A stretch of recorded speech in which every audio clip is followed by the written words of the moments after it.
കുഞ്ഞും തള്ളി ഇപ്പോഴും ജീവനോടെ തന്നെ ഇരിപ്പുണ്ട്. മനുഷ്യനായാലേ ഇത്ര അഹങ്കാരം പാടില്ല. വന്നു കേറിയപ്പോലെ എന്തെല്ലാം ജാടയും വേലയും ആയിരുന്നു.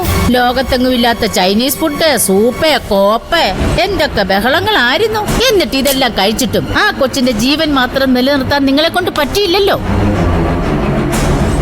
ഇനിയിപ്പൊ മോങ്ങിട്ട് എന്താ കാര്യം? എല്ലാം കുളവാക്കി നശിപ്പിച്ചപ്പോ സമാധാനമായല്ലോ. ദൈവകോപം വരുന്ന കാര്യങ്ങൾ പറയല്ലേ ഗോമതി.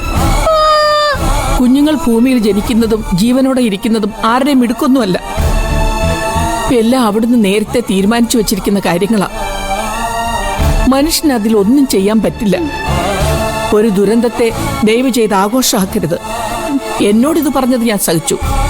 ഇനി ഇതും പറഞ്ഞു പൂജമോളെ നോവിക്കാനാണ് നിങ്ങളുടെ ഉദ്ദേശമെങ്കിൽ സത്യമായും ഗോമതിക്ക് ഞാൻ ഉഗ്രം പണി തരും. അറിയാലോ, ക്ലാരമ്മ പറഞ്ഞതാ. അതെ, നിങ്ങൾക്ക് എന്നെ നന്നായിട്ട് അറിയാത്തോണ്ടാ പെണ്ണുപിള്ളേ. ജയിക്കാൻ വേണ്ടി ഞാൻ എന്ത് അഭ്യാസവും കാണിക്കും.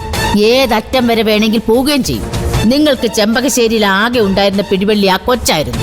അത് ചാപിള്ളയായി പോയതുകൊണ്ട് ഇനി നിങ്ങളുടെ വിദ്യകൾക്ക് പഴയതുപോലെ ഇവിടെ വേരോട്ടം ഉണ്ടാവില്ല. ഇനി അഥവാ എന്തെങ്കിലും നടന്നാൽ തന്നെ അത് മുളയിലെ നുള്ളിക്കളയാന് ഈ ഗോമതിക്ക് അറിയാം. നിങ്ങൾ നോക്കിക്കോ, ഇനി എന്തൊക്കെയാ ഇവിടെ നടക്കാൻ പോകുന്നതെന്ന് നോക്കിക്കോ.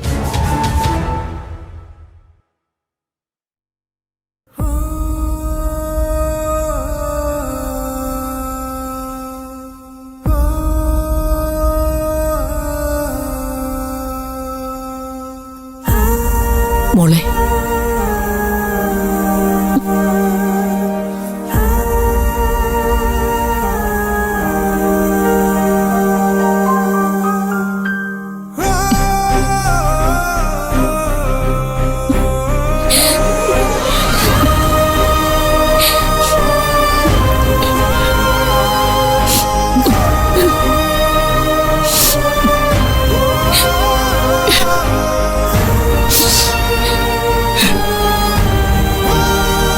ആശുപത്രിയിൽ വെച്ച് ഏട്ടത്തി മനഃപൂർവ്വം മോളുടെ അടുത്ത് വരാതിരുന്നത്. ആ സാഹചര്യത്തിൽ എന്തു പറയണം, എങ്ങനെ പറയണമെന്ന് ഒരു നിശ്ചയമില്ലായിരുന്നു. ആ കുഞ്ഞു പോയതിൽ മോളേക്കാൾ വിഷമം എനിക്കുണ്ടെന്ന് പറഞ്ഞാൽ മോള് വിശ്വസിക്കുമെന്ന് എനിക്കറിയില്ല. നിങ്ങൾ നാട് വിട്ട് ഹൈറേഞ്ചിൽ വന്നപ്പോ ആ കുഞ്ഞിനെ മോളോടൊപ്പം ആദ്യമായി സ്വപ്നം കണ്ടത് ഞാനും കൂടെ ആയിരുന്നു. ആ കുഞ്ഞിനു വേണ്ടിയല്ലേ മോൾ ഇതെല്ലാം സഹിച്ചത്. അപ്പൊ പിന്നെ സ്വാഭാവികമായി മോക്ക് സങ്കടം ഉണ്ടാവുമെന്ന് ഏട്ടത്തിക്കറിയാം. പക്ഷെ മോളെ, കർത്താവ് തമ്പുരാൻ അറിയാതെ ഈ ഭൂമിയിൽ ഒരു ഇല പോലും അനങ്ങുന്നില്ലെന്നാ ഞങ്ങളുടെ ബൈബിളിൽ പറയുന്നത്. ഞാൻ ശാന്തമായി കിടന്നുറങ്ങുന്നു, ഉയർത്തെഴുന്നേൽക്കുന്നു. എന്തെന്നാൽ ഞാൻ എപ്പോഴും കർത്താവിന്റെ കരങ്ങളിലാണ്. നിന്നെ ആരെല്ലാം ഉപേക്ഷിച്ചാലും ദൈവം നിന്റെ കൂടെ ഉണ്ടാവും. ഇതൊക്കെ പറഞ്ഞു വെച്ചിരിക്കുന്നത് നമുക്ക് വേണ്ടിയല്ലേ മോളെ?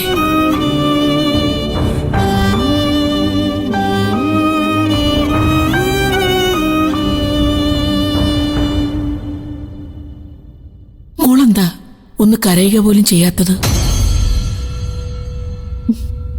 എനിക്ക് പേടി തോന്നുന്നു. എല്ലാം അറിയുന്ന ക്ലാരമ്മ ചേട്ടത്തിയുടെ മുന്നില് എന്തിനാ മോളെ ഈ മുഖംമൂടി? കരേ, സർവ്വതും മറന്ന് പൊട്ടി കരേ. ഉള്ളിലുള്ളതെല്ലാം പുറത്തേക്കൊഴുകട്ടെ. എന്റെ കുട്ടിക്ക് ഇനിയും എത്രയോ പുത്ര സൗഭാഗ്യം കാത്തിരിക്കുന്നു.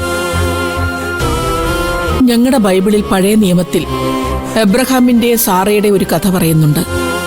100-ാം വയസ്സിൽ അവർക്കുണ്ടായ മകൻ ഇസഹാക്കിനെ മോദിയ മലയിൽ കൊണ്ടുപോയി ബലിയർപ്പിക്കുവാൻ ദൈവം കൽപ്പിച്ചു. മടിയൊന്നും പറയാതെ ദൈവകൽപ്പന നടപ്പിലാക്കുവാൻ എബ്രഹാം മകനെയും കൊണ്ട് മല കയറി. പൂർണ്ണ മനസ്സോടെ ബലിയർപ്പിക്കുമ്പോൾ മലമുകളിലെ മഞ്ഞിൽ ദൈവം പ്രത്യക്ഷപ്പെട്ടു. എബ്രഹാമേ, നിന്റെ ഭക്തിയിൽ ഞാൻ സന്തുഷ്ടനായിരിക്കുന്നു. നിനക്ക് നിന്റെ മകനെ തിരികെ കൊണ്ടുപോകാം. പകരം ആ തൂക്കത്തിലൊരാടിനെ നീ എനിക്ക് സമർപ്പിച്ചാൽ മതിയാകുമെന്ന് ദൈവം അവനോട് പറഞ്ഞു. ദൈവം ചോദിക്കുന്നതൊക്കെ സമർപ്പിച്ചാൽ ചോദിക്കാതെ തന്നെ അവിടുന്ന് നമ്മളെ അനുഗ്രഹിച്ചുകൊണ്ടേയിരിക്കും. ക്ലാരമ്മ പറയുന്നത് പൊട്ടബുദ്ധിയാണെങ്കിൽ മോൾ ക്ഷമിക്കണം. പഠിപ്പും അറിവൊക്കെ അത്രയേ ഉള്ളൂ. പക്ഷെ നിന്റെ വിശ്വാസം നിന്നെ രക്ഷിക്കുമെന്ന് ദൈവം പറഞ്ഞത് വെറുതെയല്ലെന്ന് ക്ലാരമ്മയ്ക്കറിയാം. മോളുടെ ഭക്തിയും ശക്തിയും എനിക്കറിയാം. ആ കുഞ്ഞിനൊന്നും സംഭവിച്ചിട്ടില്ല.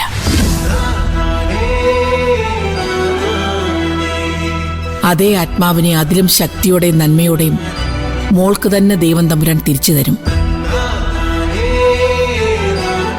ഞാൻ വെറും വാക്ക് പറഞ്ഞതല്ല, അനേകായിരം അനുഭവങ്ങളുടെ സാക്ഷ്യത്തിൽ മനസ്സു തുറന്ന് പ്രാർത്ഥിച്ചുകൊണ്ട് പറയാ. ആ കുഞ്ഞിനെ മോൾ എത്രമാത്രം ആഗ്രഹിച്ചിരുന്നുവെന്ന് മറ്റാരെക്കാളും നന്നായി ഏട്ടത്തിക്കറിയാം. അതുകൊണ്ട് തന്നെ മറ്റാരെക്കാളും നന്നായി ആ കുഞ്ഞു മടങ്ങി വരുമെന്ന് ഏട്ടത്തിക്ക് മാത്രം പറയാനും പറ്റും. മോള് വിഷമിക്കണ്ട. പ്രാർത്ഥനയോളം ശക്തി മറ്റൊന്നിനുമില്ല. അടുത്ത ഒരു ജന്മം ഉണ്ടെങ്കിൽ ആ കുഞ്ഞ് മോളുടെ വയറ്റിൽ തന്നെ വന്ന് പിറക്കാൻ ഏട്ടത്തെ പ്രാർത്ഥിക്കാം. എനിക്ക് ഉറപ്പുണ്ട്, ഭാഗ്യം ചെയ്ത കുട്ടിയത്. അത് ഈ വയറ്റിൽ തന്നെ വന്ന് പിറക്കും. ആദിമോന്റെയും പൂജമോളുടെയും കുഞ്ഞായി. അത് കാണാൻ ഏട്ടത്തിക്കും ഭാഗ്യമുണ്ടാവണമെന്ന് മോളും പ്രാർത്ഥിക്കണം.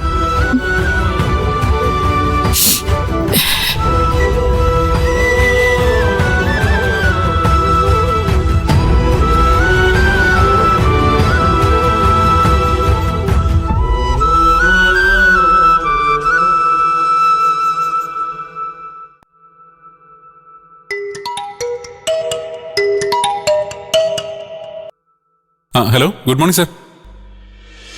ഓ അതെയോ, thank you so much sir. ഓ ഇന്ന് തന്നെ ജോയിൻ ചെയ്യാം സർ. ഓക്കെ. എന്താ ചെറിയൊരു ഹാപ്പി ന്യൂസ് ഉണ്ട്. എന്താ ദത്തേട്ടാ?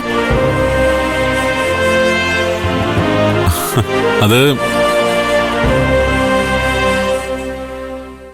എന്താ ദത്ത, ഞങ്ങൾക്കൂടെ കേൾക്കാൻ പറ്റുന്ന ഹാപ്പി ന്യൂസ് ആണോ?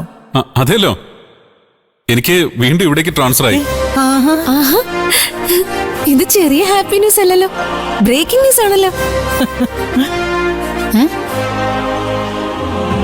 IG നേരിട്ട് DGPയോട് സംസാരിച്ച് ശരിയാക്കിയെന്നാ പറഞ്ഞത്.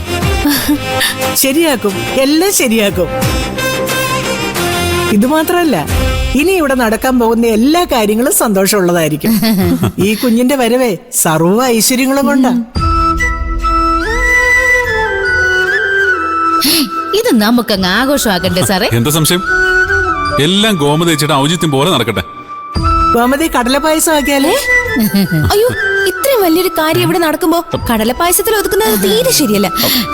വിഭവ സമൃദ്ധമായ ഒരു സദ്യ തന്നെ നമുക്ക്